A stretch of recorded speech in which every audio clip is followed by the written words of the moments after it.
Boa noite, pessoal. Então, vamos fazer uma aula de exercícios que diz respeito à parte de transformações lineares, tá bom?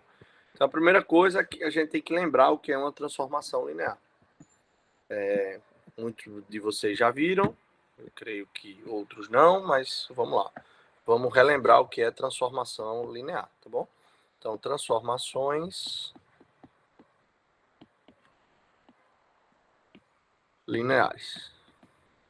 Só para a gente relembrar o que a gente vai mais ou menos utilizar hoje. Então eu sugiro que, imagino que vocês já devem ter visto a aula de transformações, que já está disponível. Mas só relembrando, né? Eu vou ter aqui dois espaços vetoriais, né? Então seja V e W, espaços vetoriais, tá? Vetoriais, sobre um corpo, tá? Sobre um corpo K, que eu estou chamando aqui, na maioria das vezes, os reais, tá? E vou pegar aqui dois números naturais, M e N, números naturais. Então, o que é que a gente tem? A gente tem uma definição bem simples, que é uma transformação. Então, eu defino uma função T, que vai de V em W, tá? O domínio e o contradomínio, e que satisfaz duas coisas. A primeira é a seguinte: se eu pego dois elementos de V, vamos pegar assim, U e V pertencente a V, então se eu somo esses elementos, T de U mais V, então isso é exatamente o T de U mais T de V. Tá? E ainda mais, se eu pego agora um número real, então para todo número real, vamos pegar aqui só os reais, tá bom? Mas o corpo pode ser os reais ou complexos. E se eu aplico a minha função em T lambda U, significa dizer que eu posso exatamente tirar o vetor lambda, tá bom? Quem é o vetor? O vetor vai ser exatamente lambda T de U, tá ok? Lambda T de U. Então, com isso, o que significa dizer? Que se eu tiver uma função que satisfaz essas duas propriedadezinhas aí, então T é uma transformação linear, tá bom? Então a transformação linear é exatamente uma função que vai de V até W que satisfaz 1 e 2, tá? Isso daqui, então, T é uma transformação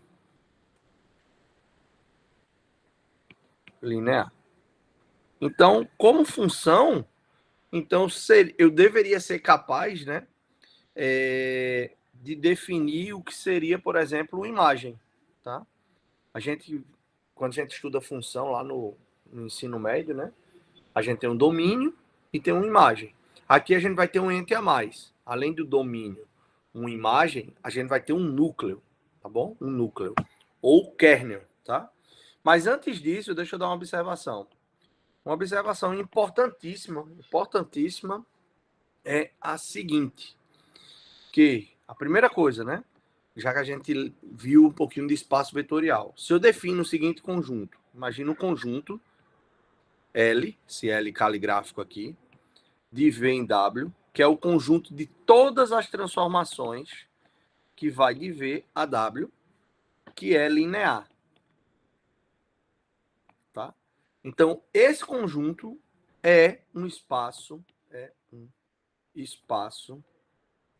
vetorial sobre o corpo K.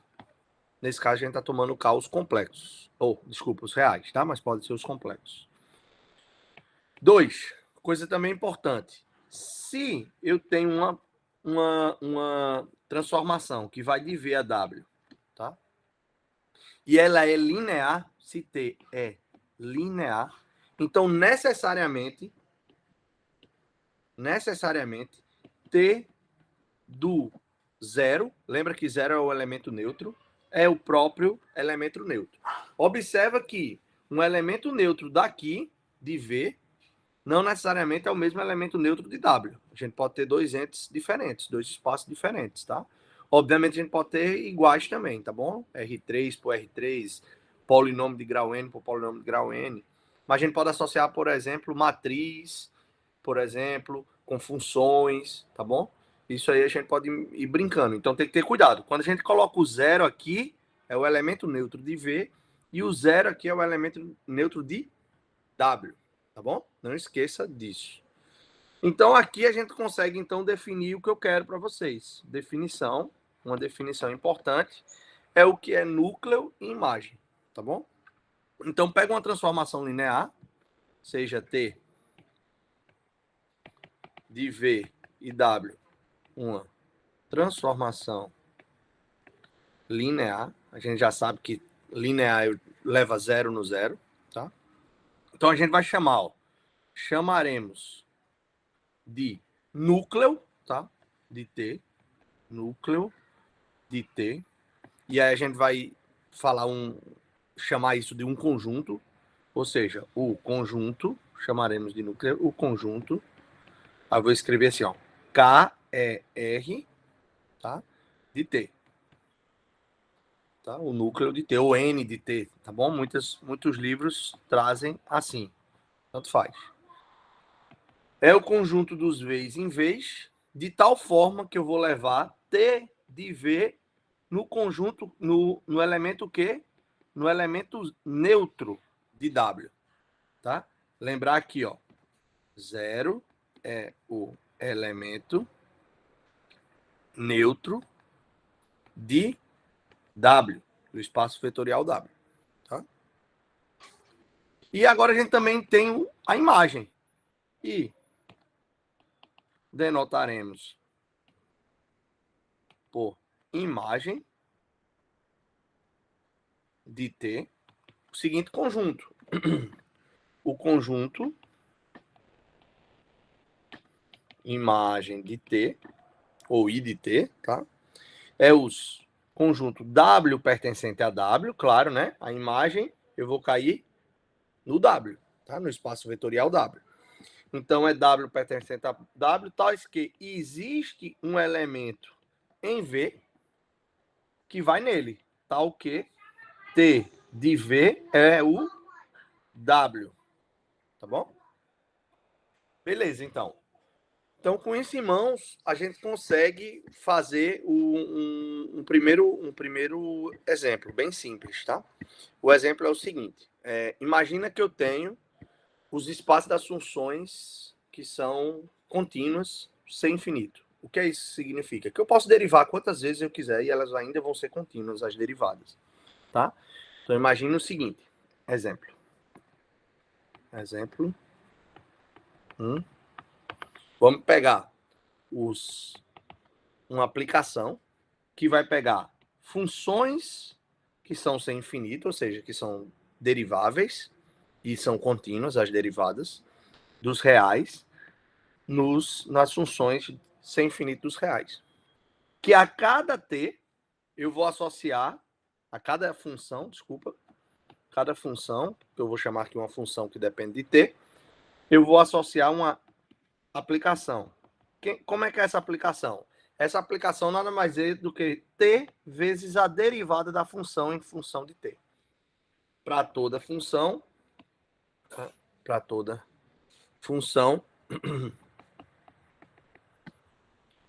um polinômio de grau, por exemplo, R. Vamos pegar as funções polinomiais, tá bom? Funções polinomiais. Então, eu estou definindo essa aplicação aí. Pego C infinito, funções são contínuas, derivadas são contínuas. Pego um polinômio, que é a f de t, e levo, toda vez que eu aplico essa funçãozinha aqui, essa aplicação, eu vou tirar uma derivada da função e multiplicar por t. T vezes a derivada dela. A pergunta é, essa aplicação aqui, f definida assim, dessa forma, é uma transformação linear? Então, eu afirmo que sim. Solução. Afirmação, f é uma transformação linear. Então, o que é que a gente tem que provar? Que eu acabei de falar aqui acima. Ó. A gente tem que provar que essas duas propriedades são satisfeitas. Ó. Se eu conseguir mostrar que essas duas propriedades são satisfeitas, perfeito. Então, observa. Então, de fato, eu posso juntar essas duas propriedades, né? Ó. Essas duas propriedades, eu poderia reescrever essas duas propriedades da seguinte maneira. Ó. Se eu conseguir mostrar isso daqui, por exemplo, ó,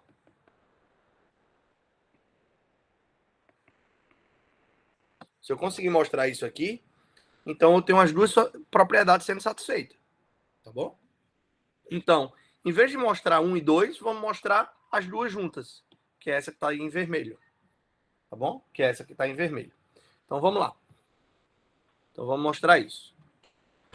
Beleza, o que é que eu tenho que pegar? Duas funções que são sem infinito. Então, considere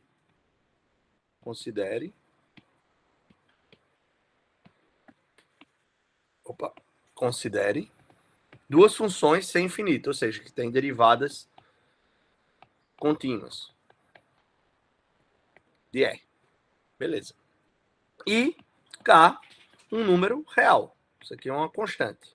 Vou pegar K, um número real. Note que o que é que eu quero mostrar? Eu quero mostrar que a aplicação da G de T mais KH de T satisfaz o quê? F de G de T mais K que multiplica F de H de T. É isso que eu quero mostrar. Mas, ora, eu tenho uma lei de formação para a minha função. Eu sei como é que ela funciona. Ela funciona como? Ela pega um T e multiplica pela derivada. Perfeito. Então, vamos lá. Eu pego um T e multiplico por quem? Pela derivada. G mais K vezes H derivada. A gente agora sabe usar as propriedades de derivada. Todo mundo aqui já viu cálculo. Cálculo 1. Então, se a gente já sabe usar as propriedades de derivada, o que a gente vai fazer?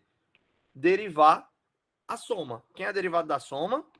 É exatamente G derivada do G, mais K vezes H derivada.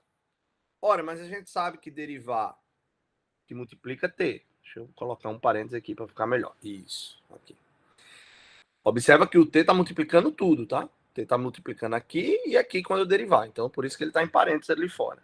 Então, tá, com isso em mãos, o que é que eu tenho? Eu tenho que isso é T vezes a derivada de G. Perfeito.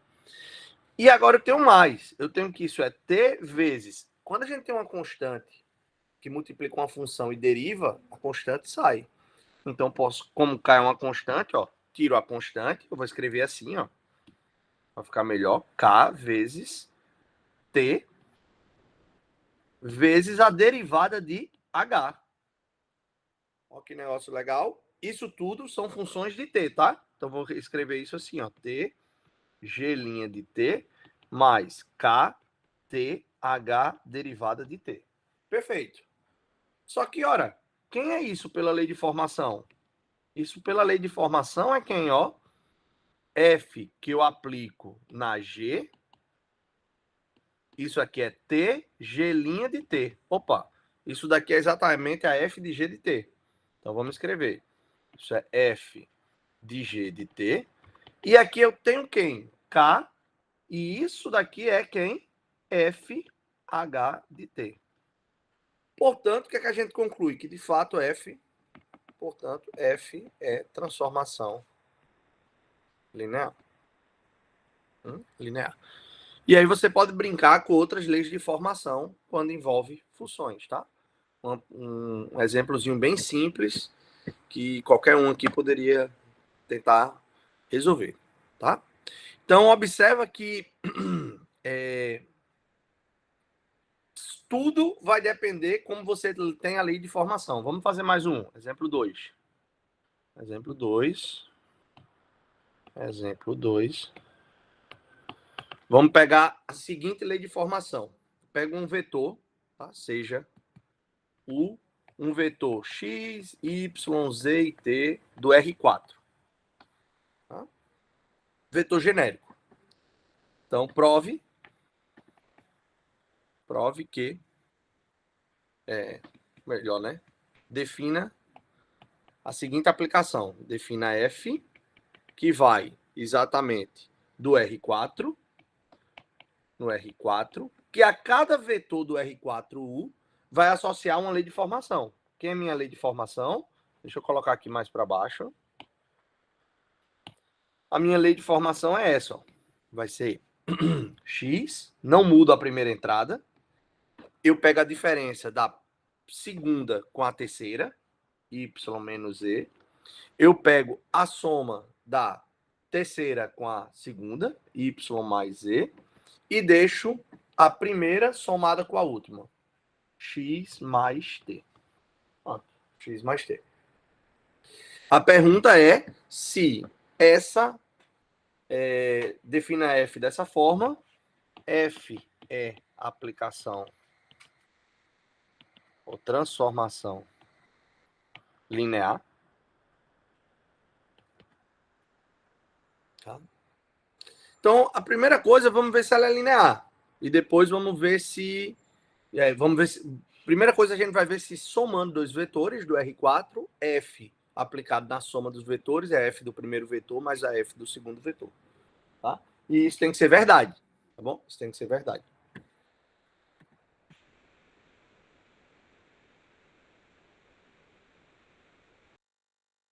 Beleza, vamos lá. Vamos pegar dois vetores com efeito. Vamos tentar mostrar isso. Com efeito. Tá? Vou fazer separado, para vocês verem agora os dois separados. Tá, vou pegar dois vetores. Vamos pegar x como sendo, ou melhor, vetor u, né? Estou chamando aqui, x não, u. U como sendo x, y, z e t. E v como sendo x1, y1, z1 e t1. Vou pegar isso dessa forma. Então, o que é que eu quero? Somar u mais v e aplicar f. Daí, quem é f de u mais v? Ora, f de u mais v eu sei, porque eu sei somar u mais v. Observa que eu vou primeiro somar os vetores, depois aplicar f. Então, vamos fazer isso. Então, vai ficar f de quem? Do vetor que eu estou procurando. Quem é o vetor da soma? É x mais x1, y mais y1, z mais z1, t mais t1. Pronto. Agora eu vou aplicar f aí. F eu sei que é a lei de formação. Qual é a minha lei de formação? Está aqui, ó. Está aqui em cima. Então, a primeira coordenada não modifica. Então, eu vou deixar x mais x1. A segunda menos a terceira. Então, é y mais y menos z mais z1. É a segunda mais a terceira. Y mais y1 mais z mais z1. E a primeira mais a última. Então, a primeira é x mais x1. Deixa eu só colocar tudo numa linha só para não confundir a cabeça de vocês. Para dar aqui. X. Isso aqui é a última. Z1. X mais x1 mais t1. Pronto. Então, tenho aqui a última coordenada. Perfeito. Agora eu vou separar. Será que eu consigo separar de tal forma a encontrar f de u mais f de v? Sim, né? Por quê? Quem é a f de u? A f de u é x sozinho, lembra? Aí agora eu posso juntar essa, ó. Essa com essa, ó. Então dá y menos e. Eu posso juntar esse com esse. Então dá y mais e. E eu posso juntar o último, né? Ó. O último eu vou juntar x com t. Pronto, x mais t. Ótimo. Agora vamos ver o restante. O restante eu posso fazer a mesma coisa, que é quem? x1 fica sozinho. Aí eu posso agora juntar y1 com menos e1, y1 menos e1, y1 mais e1 e x1 mais t1. Opa! Então, o que é isso que eu estou chegando? Isso nada mais é do que o f de u mais o f de v. Acabou? Não, porque eu estou fazendo separado. Então, isso aqui é o primeiro item. Agora, vamos fazer a do multiplicação pelo vetor, né? Então, 2, eu quero pegar f de k vezes u e mostrar que isso é kf de u. Mas, ora, quem é k vezes u, né? Eu sei que isso aqui é f de kx, ky, kz, kt. Ora, eu sei mais, né? Eu sei que, usando a lei de formação, o primeiro eu não modifico, kx. O segundo, menos o terceiro, ky menos kz. Aí deixa eu puxar mais um pouquinho para cá para dar tudo aqui. Aí o segundo mais o terceiro e o primeiro mais o último. Essa é a lei de formação. Ora, então eu posso escrever isso assim, ó.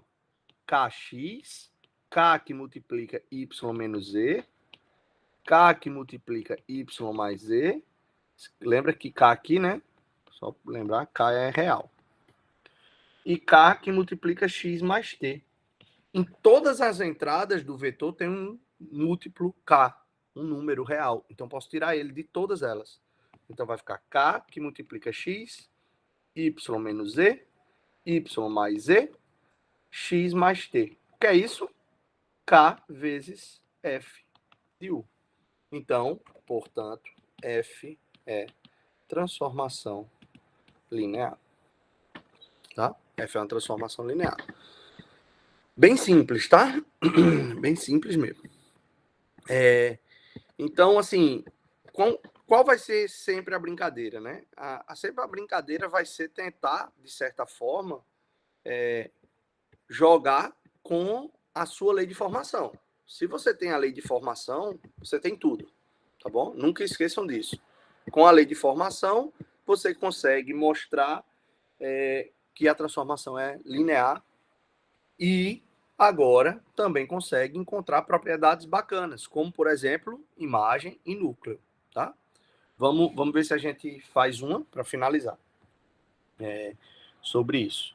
Exemplo 3. Vamos pegar o seguinte. Pega a seguinte transformação linear. Considere T, que vai uma transformação linear que pega vetores do R3 e leva no R3. O que é que eu vou pegar? Eu vou pegar um vetor do R3, que é como x, y, z, um terno. Vou pegar e vou levar ele da seguinte maneira. Aqui, só para lembrar, V é x, y, z. Então, vou levar ele no seguinte lei de formação. X, y, z é igual. O vetor é x, y, z. Vou jogar a última coordenada para a primeira. Vou pegar x menos a segunda. E vou pegar exatamente menos a última coordenada. Menos e. Isso é a minha lei de formação. Tá? Então, pega t de v, é isso aqui. Então, com essa lei de formação, eu vou pedir coisas. A primeira coisa é o seguinte, mostrar que isso é uma transformação linear. Mostre que T é linear. Vou deixar como exercício. Mostre que T é linear. Aí o item B, eu vou pedir que você me determine uma base, essa aí a gente vai fazer, do núcleo de T. Item C, tá? Isso é uma questãozinha de avaliação muito fácil de estar aí nas avaliações de vocês, tá? Dê a dimensão de onde? Da imagem. Da imagem de T. Item D. T é sobrejetora, justifique. Vamos já chegar nisso aqui, tá? Sobrejetora, justifique. Então, observa que se eu tenho uma aplicação, que são funções, né? Então, a gente tem as mesmas características que tem de uma função que vocês aprenderam lá no ensino médio. A injetividade, tá? A sobrejetividade, a bijetividade. Então, isso tudo a gente vai conseguir também justificar usando a lei de formação, como funções, como a gente vê funções no ensino médio, tá bom? E letra E, fazer exatamente um pequeno esboço daqui da carinha, né? Esse aqui a gente vai acabar fazendo no item B e C, tá bom? Da cara da imagem, né? O conjunto, núcleo e imagem. Tá? Vamos deixar assim por enquanto. Beleza. Então, a primeira coisa é mostrar que é linear. Tarefa, exercício. Tá? A gente já fez vários aí. Exercício. Então, vou fazer o item B, C e D. Tá bom? Então, vamos, solução. Para finalizar. Solução, item B. Né? Eu quero determinar a base do núcleo. Para determinar a base de um núcleo, eu tenho que saber quem é um núcleo. Eu não consigo determinar a base do núcleo se eu não tiver o rostinho do conjunto. Então, quem é o núcleo? A gente viu. Quem é o núcleo? O núcleo é o conjunto V do R3, que eu associo ele a o vetor nulo do R3. Só que a gente sabe quem é o vetor nulo do R3. É o 0, 0, 0. Então, isso daqui é quem? É o conjunto do x, y, z, pertencente ao R3, de tal forma que t de x, y, z é o vetor 0, 0, 0. Porque a gente sabe quem é o vetor nulo. Só que eu também sei qual é a lei de formação. Quem é a lei de formação? T de x, y, z. Aqui eu não me lembro. Ó, lembra disso aqui, ó. É z, x menos y e menos z. Então, vamos escrever aqui. Então, é x, y, z, pertencente a R3, tá o quê? Vamos lá. Primeiro, z, x menos y e menos z. Isso tem que ser igual ao vetor o quê? Nulo. 0, 0, 0. Ora, se z, x menos y, menos z é 0, significa dizer o quê? Significa dizer que cada entrada dessa é igual a 0. Daí, o que é que eu estou concluindo? Eu estou concluindo que x, y, z pertence a R3, de tal forma que z é 0 e x menos y é 0. Opa, mas x menos y ser 0 significa o quê? X ser igual a y. X, y, z em R3, de tal forma que z é 0 e x é igual a y. Ora, então quer dizer que, como é o vetor que mora no núcleo, que é esse meu conjunto, então, V daí, V pertence ao núcleo da transformação, C e somente C, C e somente C.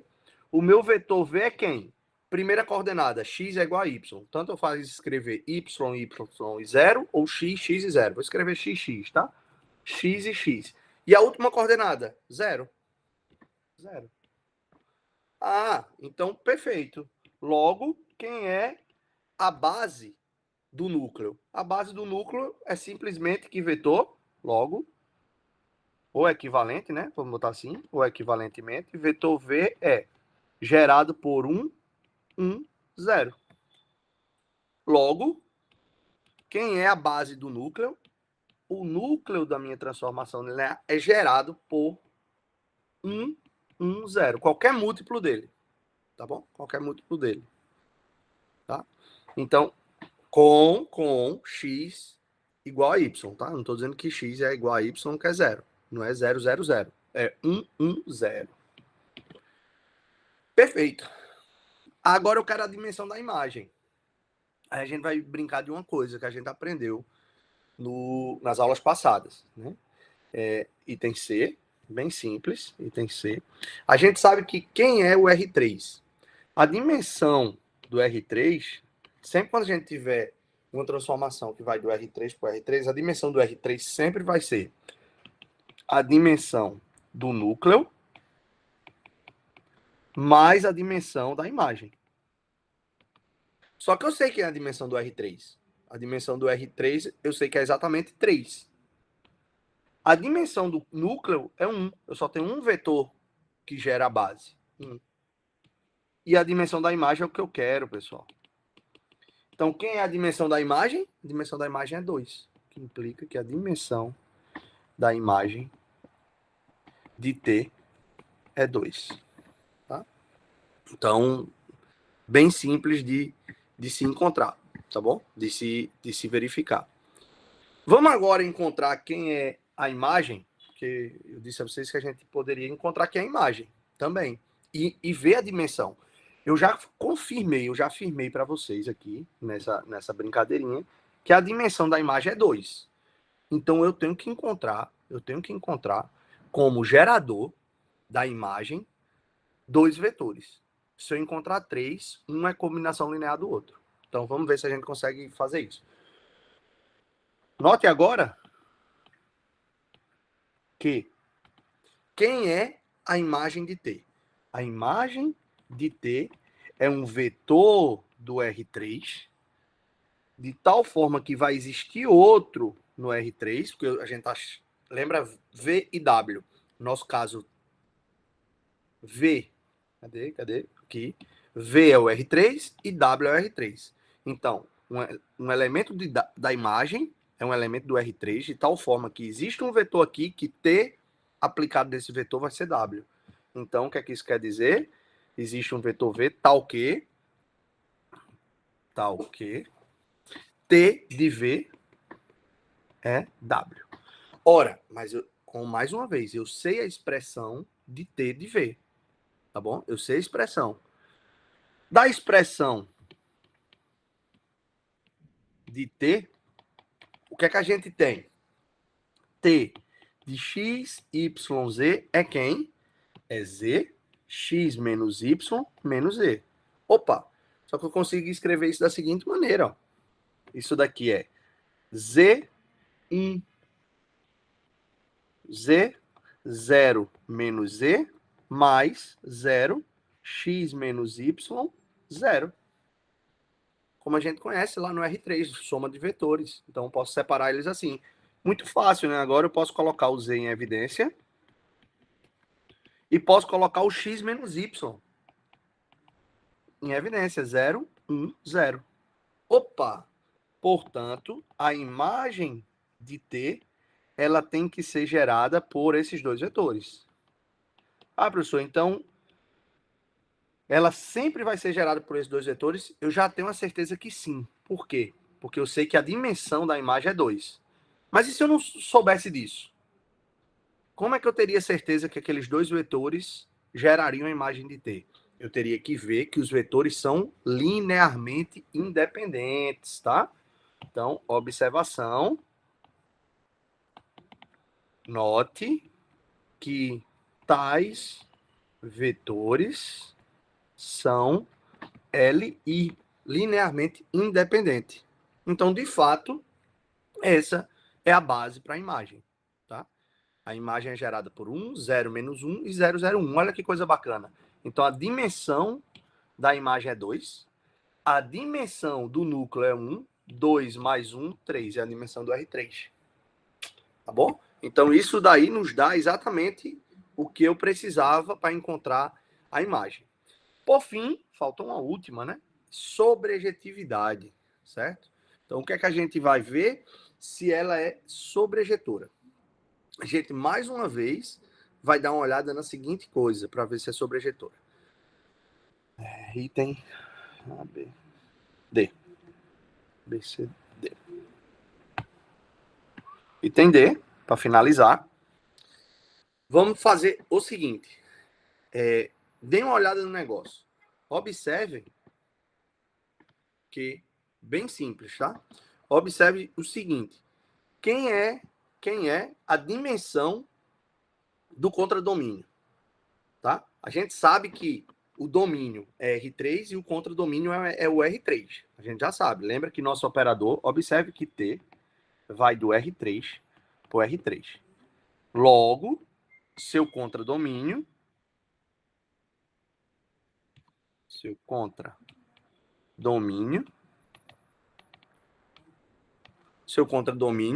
que eu vou escrever assim, R3, tem dimensão 3. Tem dimensão 3. Beleza. Contradomínio 3. Mas a gente sabe qual a dimensão da imagem. A dimensão da imagem, contudo, a dimensão da imagem é R 3 não mais, mas a dimensão é formada agora por 2 vetores. Contudo, a dimensão da imagem é 2. Essa é a dimensão. Dimensão da imagem. Vou colocar assim, né? Contudo, a dimensão, a gente sabe, dimensão da imagem de T, T maiúsculo, vale 2. Ou seja, a imagem de T não é o contradomínio todo. Ele está contido no R3. Mas não é igual, ela é diferente, tá? Então, eu não posso ter a sobrejetividade. Por quê? Porque a sobrejetividade ocorre quando a imagem de T é igual ao contradomínio. Então, eu deveria ter que a dimensão da imagem deveria ser igual à dimensão do R3, o que, neste caso, não é falso. Portanto, daí, T não é sobrejetora. Tá bom? Só usando a brincadeira das dimensões, tá? Então, existem várias formas de você olhar isso, existem alguns resultados, inclusive que eu coloquei, que tem aí nos livros, né? Mas uma forma simples é você olhar a imagem. Ou seja, se você tem a dimensão da imagem que não bate, obviamente a dimensão da imagem não pode ser 4, tá, pessoal? Se for 4, 1 é combinação linear dos outros 3. Por quê? Porque a imagem está dentro do R3. Então, o máximo da imagem é 3. Só que a gente conseguiu mostrar que, de fato, a base é gerada por 2 vetores. Logo, a dimensão da imagem é 2. Tá bom? Então, isso aqui são exemplos bem simples que é bem plausível que vocês vejam aí nos exercícios e nas avaliações. Então, é isso, pessoal. E na próxima aula a gente continua a fazer mais exercícios sobre transformações lineares, tá bom?